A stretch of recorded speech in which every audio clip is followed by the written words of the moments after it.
Jamais sans la grâce, une dévotion matinale qui vous connecte à la pensée de Dieu et vous donne la provision du ciel au quotidien.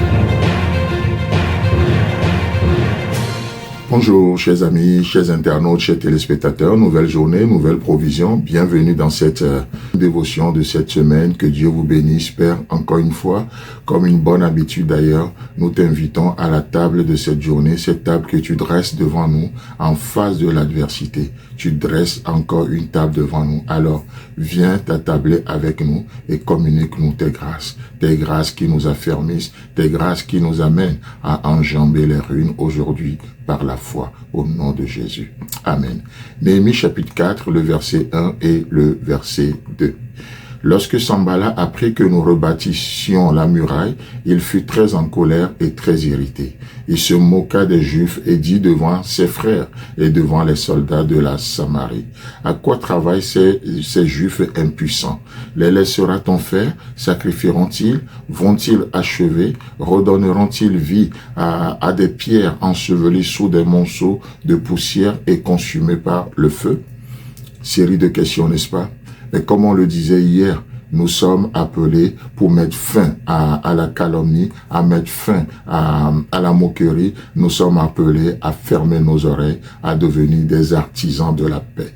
Des artisans de la paix. Je sais plus quel jour on parlait de cela dans Matthieu chapitre 5 où Jésus dit dans les sermons sur la montagne, heureux ceux qui procurent la paix, car ils seront appelés fils de Dieu, n'est-ce pas? Heureux, bienheureux serons-nous aujourd'hui lorsque nous serons des artisans de la paix. Et, comme on le disait hier, tout flatteur viau dépend de celui qui l'écoute. Tant qu'il y aura des oreilles qui vont se plaire à écouter la moquerie et à la relayer, malheureusement, la moquerie, la calomnie va toujours continuer. Ça va toujours continuer. Pourquoi? Parce que Sanballat cherche encore aujourd'hui des oreilles qui vont l'écouter. Sanballat cherche encore aujourd'hui des gens qui vont porter d'intérêt à ce qu'il va raconter. Lorsqu'on dit telle personne est faible, telle personne a péché, oh combien on se plaît à écouter. Ah bon? Qu'est-ce qu'il a fait? On veut savoir davantage. Et une fois qu'on a entendu, on essaie aussi nous-mêmes de l'embellir, de rajouter notre grain de sel pour relayer. Et vous savez, et finalement, même ce que la personne a fait, en fin de compte, n'a rien à voir avec ce qui se raconte. Et Sanballat va toujours parler. Il est dit ici, et Sanballat se moqua des Juifs et dit devant ses frères et devant les soldats de la Samarie.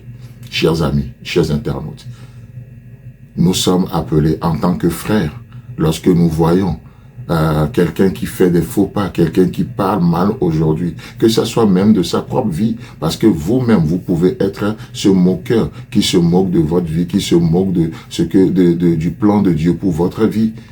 Et pourquoi? Parce que vous trouvez que vous avez peu de puissance. Parce que vous trouvez que ce à quoi il vous a appelé, c'est juste une petite tasse, c'est juste une petite chose. Mais la Bible ne dit-elle pas que celui qui est fidèle dans les petites choses, que Dieu lui confiera des grandes? Voyez-vous, nous pouvons être nous-mêmes ce moqueur-là vis-à-vis du plan de Dieu pour notre vie, vis-à-vis de la pensée de Dieu nous concernant. Mais lorsque Sanballat trouve des frères qui portent intérêt à ce qu'il dit, alors il va continuer. Refusons d'être ces frères de Sanballat, refusons de jouer le rôle de ces soldats de Samarie.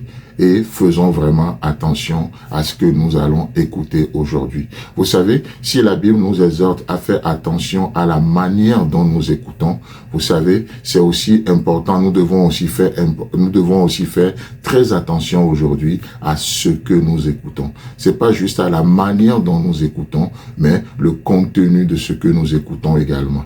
Pourquoi? Parce que la Bible dit simplement que la foi vient de ce que l'on entend, n'est-ce pas?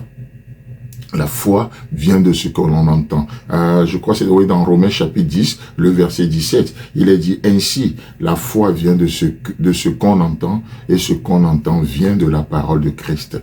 Chers amis, chers internautes, ce à quoi vous prêterez votre oreille, vos oreilles aujourd'hui, cela a le pouvoir, la capacité de créer une forme de foi en vous, de vous persuader quelque part. Donc, s'il y a quelque chose qui mérite votre écoute aujourd'hui, ça doit être les paroles de Christ. Ça doit être la parole qui vient de Dieu, le cœur de Dieu, l'évangile, la bonne nouvelle. Voyez-vous, La foi vient de ce que l'on entend et ce que l'on entend doit venir de la parole de Christ et non de la chair. Ne prêtez pas attention aux paroles de Sanballat qui vous traitent de peu de puissance, qui vous méprisent, qui dénigrent le choix que Dieu vous appelle à faire encore aujourd'hui.